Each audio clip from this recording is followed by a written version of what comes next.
और मुस्लिम तमाम जो बुद्धिजीवी हैं, जो अपने देश के बारे में सोचते हैं और देश की एकता और भाईचारे के बारे में सोचते हैं और देश से प्यार करते हैं, ऐसे लोगों से मैं मुसलसल राब्ते में हूँ।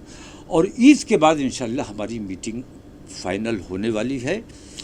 और अगर हुकूमत ने इस दौरान अपने तरीक़े-कार को दुरुस्त नहीं किया,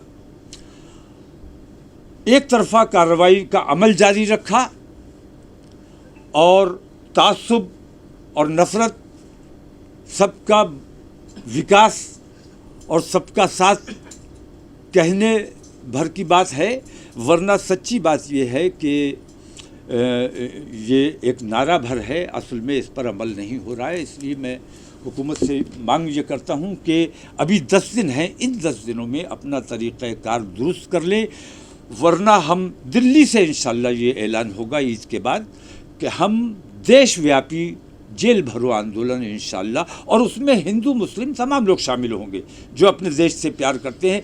देशव्यापी जेल भरो आंदोलन जिसमें हर ज़िले से, हर सूबे से अपने देश की एकता और भाईचारे में यकीन रखने वाले लोग, और ख़ास तौर से मुसलमान समाज के लोग, क्योंकि जब तुम हमारे साथ रहना नहीं चाहते, हम कहीं जा नहीं सकते, पाकिस्तान हमें कबूल नहीं करेगा, बांग्लादेश हमें कबूल नहीं करेगा, चाइना हमें कबूल नहीं करेगा, हम कहाँ जाएं? हुकूमत हमारी बात सुनेगी नहीं, हमारी बात मानेगी नहीं। कोर्ट में हमें इंसाफ की अब उम्मीद नहीं रही। कोर्ट से जिस किस्म के फैसले आ रहे हैं, मैं देख रहा हूं कि कोर्ट को नज़रअंदाज कर दिया गया है। जुर्म किया है, ऑन दी स्पॉट फैसला हो रहा है। किसी पर इल्ज़ाम लगाया गया, मुजरिम में और मुल्जिम में अंतर होता है, आरोपी और अपराधी में अंतर होता है। तो आरोपी के घर पे बुलडोज़र चला देना ये अन्याय है। इस किस्म के अन्याय अगर इस हुकूमत में होते रहे तो इस देशव्यापी जेल भरो आंदोलन को रोकना हुकूमत के बस की बात नहीं। और जिस दिन मुसलमान सड़कों पर आएगा उस दिन फिर किसी के कब्ज़े में नहीं आने वाला है, ये समझ लिया जाए।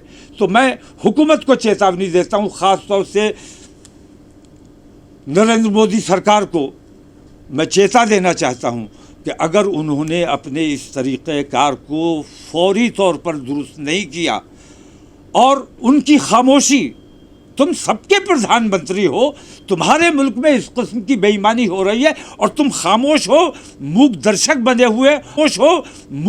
बने हुए, अंधे और बहरे बने हुए। ऐसा लगता है तुम महाभारत के धृतराष्ट्र हो। अगर धृतराष्ट्र अंधे और बहरे न बने रहे होते और वो तमाम बेईमानी न देखते रहे होते तो महाभारत ना हुई होती।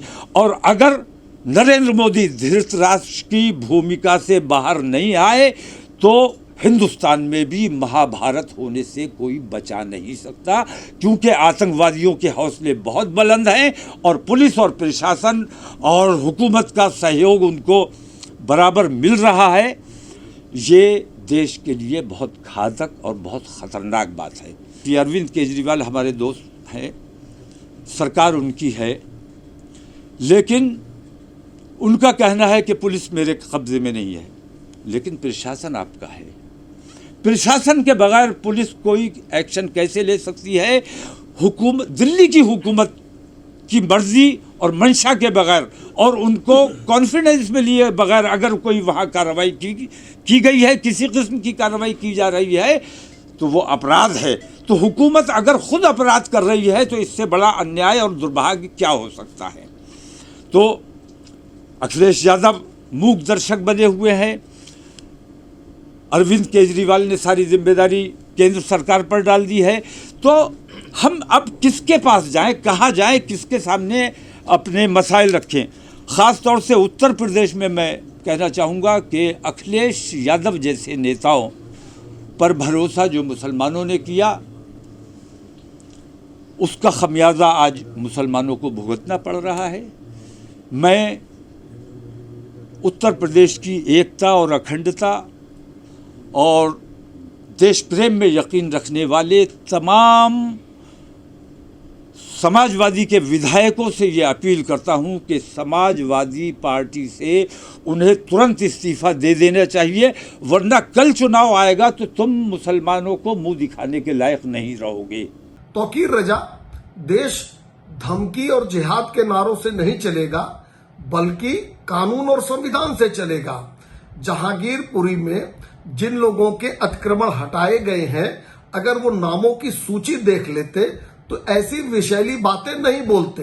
लेकिन आपका भी मकसद न्याय नहीं है, बल्कि राजनीति करना है, धर्म और जात के आधार पर करना है।